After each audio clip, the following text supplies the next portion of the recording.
हाँ जी, कैसे हो आप सब। आई होप आप सब बढ़िया होंगे। तो यार आज की वीडियो में हम बात कर रहे होंगे उन गलतियों के ऊपर जो कि यहाँ पर आपसे हो रही हैं रजिस्ट्रेशन करते वक्त। किसका रजिस्ट्रेशन? कॉलेज एडमिशन्स के लिए रजिस्ट्रेशन करते वक्त। और वो कौन कौन सी बातें हैं जो कि आपको ध्यान रखनी है रजिस्ट्रेशन करते टाइम। यानी कि दो टॉपिक हम डिस्कस करेंगे। एक तो यहाँ पर इम्पोर्टेंट पॉइंट्स और दूसरा जो है आपकी जो गलतियां हैं उनको यहाँ पर आपको कैसे सुधारना है इसके ऊपर। ठीक है, समझ गए क्या करने वाले हैं वीडियो में। तो चलिए अब करते हैं। 1 अगस्त वो डेट जिस दिन आपके रजिस्ट्रेशन स्टार्ट हुए और आज है 3 अगस्त जब मैं ये वीडियो बना रहा हूँ। तो गाइज लगभग जो है 2 दिन आपके रजिस्ट्रेशन का जो है टाइम बीत चुका है। उनमें कौन कौन सी गलतियाँ हुई हैं उनके ऊपर हम बात करते हैं। सबसे पहले तो एक बड़ी गलती जो है वो DHC से ही हो रही है। ठीक है, गलती हम इसे बोलें या फिर लापरवाही बोलें या फिर सिस्टम की कमी बोलें, कुछ भी आप बोल सकते हो जो आपको अच्छा लगे। क्या हो रहा है गाइज, यहाँ पर देखिए पोर्टल फर्स्ट डे भी यहाँ पर जो है 2 बजे 2:30 बजे के लगभग चला था। ठीक है, किस किस को पता है ये बात कमेंट करना। यानी कि रजिस्ट्रेशन स्टार्ट सुबह ही होने थे, लेकिन 1 तारीख को 2 बजे जो है लिंक आया था अप्लाई करने का। ठीक है, तो आधा दिन तो वो ख़त्म हो गया।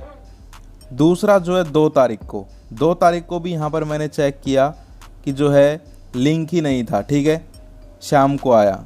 तो कहने का मतलब क्या है, यहाँ पर ये मुझे पहले भी पता था, मैंने आपको बता भी रखा था कि भाई साइट ऐसे ही चलती है। ठीक है, तो सबसे बड़ी गलती तो यही हो रही है कि स्टूडेंट्स का जो है टाइम ख़राब हो रहा है। ठीक है, 8 दिन उनको मिलने थे वो भी पूरे नहीं मिल पा रहे। तो सबसे पहले तो DHC को इस पर ध्यान देना चाहिए कि भाई जो पोर्टल है वो अच्छे से चले। ठीक है, अब बात करते हैं स्टूडेंट्स से क्या गलती हो रही है और उनके क्या सॉल्यूशन है। सबसे पहले एक भाई का मेरे पास परसों कमेंट आया था। ठीक है, कमेंट मैं यहाँ नहीं दिखाऊंगा ड्यू टू प्राइवेसी रीजंस। अगर किसी को प्रूफ चाहिए तो भाई इंस्टाग्राम पे आ जाना। ठीक है, तो उसने मुझे कहा कि भाई मैंने जो है फॉर्म भरते टाइम लड़का था वो मेल की जगह फीमेल भर दिया। हंसो मत, हो जाती है गलती। ठीक है, तो अब मैं क्या करूँ। तो देखो, ऐसी गलती के लिए जो है और गलतियां सुनो, फिर सॉल्यूशन एक साथ बताऊंगा। इसके अलावा एक यहाँ पर भाई का कमेंट आया कि भाई मैंने जो है अपनी फ़ीस यहाँ पर पे की थी। कौन सी फ़ीस? रजिस्ट्रेशन की। उसके बाद जो है नहीं, पहले फॉर्म भर रखा था, उसके बाद जब फ़ीस पे करने लगा तो टेक्निकल इश्यू आ गया। उसके बाद जो है यहाँ पर गड़बड़ हो गई उसके साथ। इसके अलावा कुछ एक ऐसे स्टूडेंट है जिन्होंने डेट ऑफ बर्थ गलत भर दी। यानी कि कोई भी गलती कर दी अगर आपने फॉर्म में, ठीक है, तो या तो अगर वो एडिट हो रही है, एडिट का ऑप्शन आ रहा है तो अच्छी बात है, आप एडिट कर लीजिए। एडिट का मतलब सुधारना। ठीक है, लेकिन अगर एडिट का ऑप्शन नहीं आ रहा तो आपके पास 2 सॉल्यूशन है। एक सॉल्यूशन तो ये है कि खुद DHC ने जो है एक टोल फ्री नंबर या कहें कि एक हेल्पलाइन नंबर दिया हुआ है, उस पर आप लोग कॉन्टैक्ट कर सकते हो। ठीक है, कौन से हैं वो कॉन्टैक्ट नंबर यहाँ पर मैं आपको शो करवा देता हूँ स्क्रीन पे। ये यहाँ पर आप देख सकते हो। किसी भी समस्या के लिए जो है DHC के इन हेल्पलाइन नंबर्स पर संपर्क करें। समझ गए आप लोग। नीचे ईमेल आईडी भी है, ईमेल भी भेज सकते हो। तो ईमेल भेज देना अगर कॉल ना उठाएं तो, और कॉल उठा दें तो अच्छी बात है। ठीक है, तो पहला सॉल्यूशन तो ये है कि अगर कोई ऐसी गलती हो जाती है जो अब आपके सुधरने में नहीं आ रही तो आप लोग यहाँ पर जो है संपर्क साध सकते हो और हेल्प ले सकते हो। दूसरा पॉइंट ये है कि भाई आपकी कोई ऐसी गलती हो गई जैसे कॉलेज वगैरह गलत भरने या फिर जो है सब्जेक्ट वगैरह गलत भर दिए हैं, तो आप लोग एक काम और कर सकते हो। अपना जो कॉलेज है जहाँ पर आप अप्लाई कर रहे हो उसके यहाँ पर जो है नोडल ऑफिसर से भी मिल सकते हो। ठीक है, इसके अलावा तीसरा यहाँ पर एक जो है मुझे लगता है कि लास्ट में एडिट का ऑप्शन भी आ जाता है। ठीक है, यानी कि जब आप फॉर्म भर देते हो तो आपका जो रजिस्ट्रेशन ID और पासवर्ड है उसको आप लोग संभाल के रखिए। उससे यहाँ पर जो है इन फ्यूचर आप एडिट भी कर सकते हो। ठीक है, तो ये कुछ बातें आपको ध्यान रखनी है। गलतियों का सॉल्यूशन यही है। अब गलती कर दी, अब मैं जो है यहाँ से बैठ के आपकी गलती तो सही कर नहीं दूंगा, मैं आपको सॉल्यूशन बता रहा हूँ कि गलती होने के बाद क्या करें। ठीक है, पहली बात तो गलती करनी ही नहीं है, उसके लिए ध्यान से खुले दिमाग से फॉर्म भरना है। ठीक है, कुछ और चल रहा है दिमाग में, किसी से बात करनी है, गेम खेलना है, कहीं जाना है खेलने, तो वो सब निकाल दो, फॉर्म पे ध्यान दो। ठीक है, अब बात करते हैं कुछ पॉइंट्स के ऊपर जो कि आपको ध्यान रखने हैं। महत्वपूर्ण बिंदु है ये, इंपॉर्टेंट पॉइंट्स हैं, इनको ध्यान से यहाँ पर जो है समझ लीजिए। सबसे पहले आपको जो है फॉर्म भरते टाइम अपनी जो डिटेल्स हैं वो अपने डॉक्यूमेंट्स के हिसाब से डालनी है। समझ में नहीं आया होगा मुझे पता है कुछ एक स्टूडेंट्स के कहने का मतलब क्या है, समझो ध्यान से।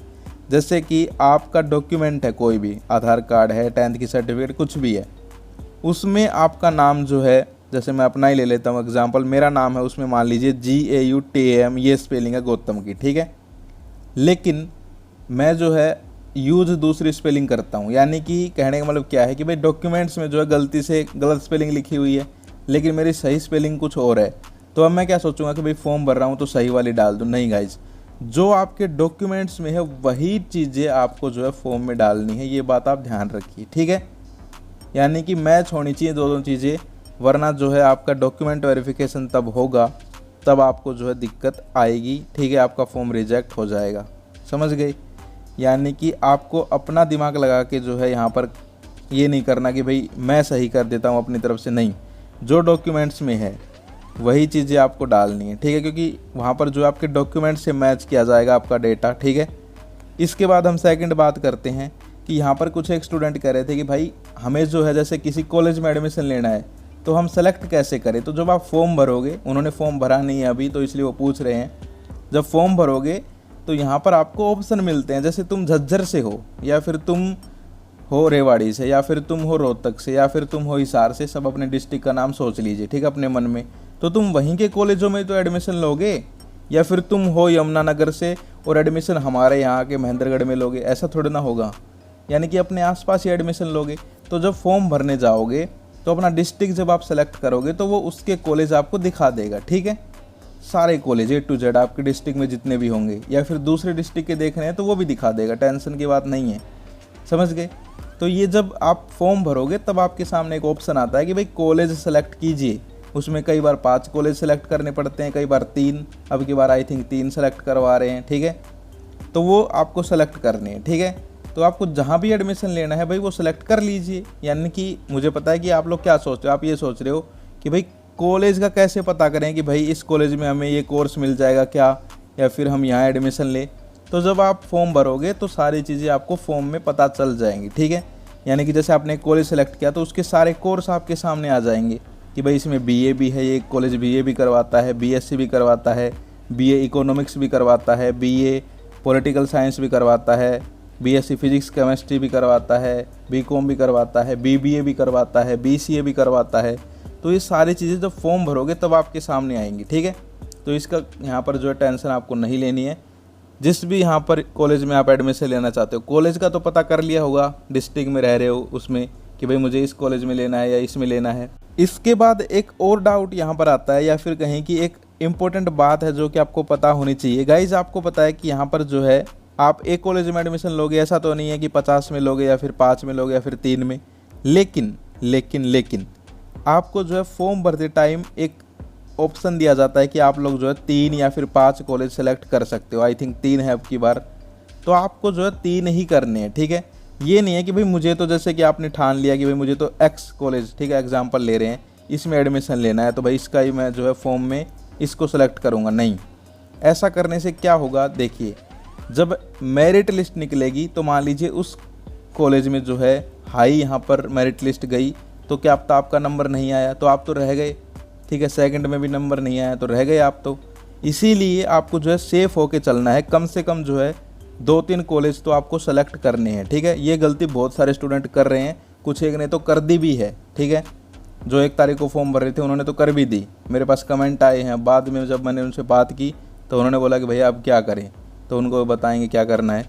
तो गाइज समझ गए, यानी कि आपको जो है सिर्फ एक कॉलेज के भरोसे नहीं रहना है। एक जो आपका मेन है वो तो है ही, उसके अलावा अच्छे से 2-3 कॉलेज और जो है सेलेक्ट कर लेने हैं, ठीक है, ताकि भाई जो आपका मेन है उसमें नंबर नहीं पड़ा तो कहीं और तो एडमिशन ले लोगे, साल तो बच जाएगी, ठीक है। समझ गए?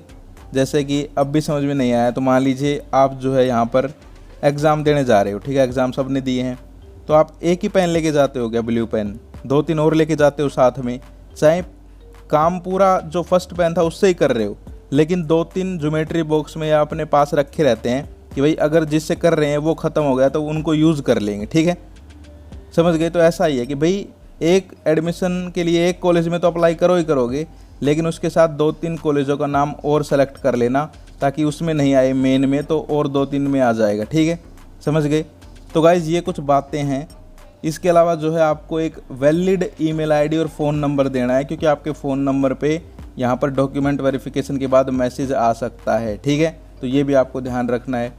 इसके अलावा जो है आपको यहाँ पर सब्जेक्ट कॉम्बिनेशन भी भरने पड़ते हैं। सब्जेक्ट कॉम्बिनेशन मैंने समझाया था, जैसे कि आप कर रहे हो बीए, तो बीए में जैसे हिंदी, इंग्लिश, मैथ भी आता है, ठीक है, Sanskrit, history, geography, economics, fine arts, बहुत सारे सब्जेक्ट आते हैं। तो आपको एक कॉम्बिनेशन बनाना है, यानी कि भाई जैसे बीए है कोई कॉलेज में, तो बीए की पहली क्लास वहाँ पर लगती है सेक्शन ए में, जिसमें पढ़ाया जाता है Hindi, English, geography, history. BA section B है जो है उसमें पढ़ाया जाता है हिंदी, इंग्लिश, ज्योग्राफी, संस्कृत।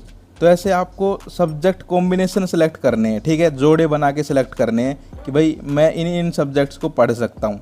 जो आप पढ़ सकते हो उन्हीं को सेलेक्ट करना, क्योंकि फिर आपको कोई भी सब्जेक्ट कॉम्बिनेशन मिल सकता है। पिछली बार क्या हुआ, स्टूडेंट्स ने ऐसे ही भर दिया सब्जेक्ट कॉम्बिनेशन। अब एक भाई है, उसने कभी पढ़ी ही नहीं यहाँ पर इकोनॉमिक्स, लेकिन उसने भर दी और उसको economics he subject they the college वालों ने, तो उसको फिर वो पढ़नी पड़ी, ठीक है। तो आपको जो सब्जेक्ट आपने पढ़ रखे हैं या फिर पढ़ सकते हो वही भरने। सो गाइज ये थी कंप्लीट वीडियो। इसमें जो भी मैंने आपको बताया है उसको आपको जो है ध्यान रखना है, उसके बाद ही अप्लाई करना है, ठीक है, ओके। तो गाइज छोटी सी वीडियो आपको कैसी लगी? छोटी नहीं थी वैसे, लंबी थी, लेकिन अच्छी ज़रूर थी, आई होप। तो गाइज कमेंट करके ज़रूर बताइए। कोई भी डाउट है तो कमेंट कर सकते हो। इंस्टाग्राम आईडी का लिंक डिस्क्रिप्शन में डाल रखा है, वहाँ पर जाकर मैसेज कर दीजिए। इंस्टाग्राम पे आपको रिप्लाई मिल जाएगा। अब जिनको नहीं मिला वो ये मत कहना कि हमें नहीं मिला है, मिल जाएगा, ठीक है। सो आज के लिए बस इतना ही, फिर मिलते हैं किसी नेक्स्ट वीडियो में। तब तक के लिए जय हिंद, जय भारत।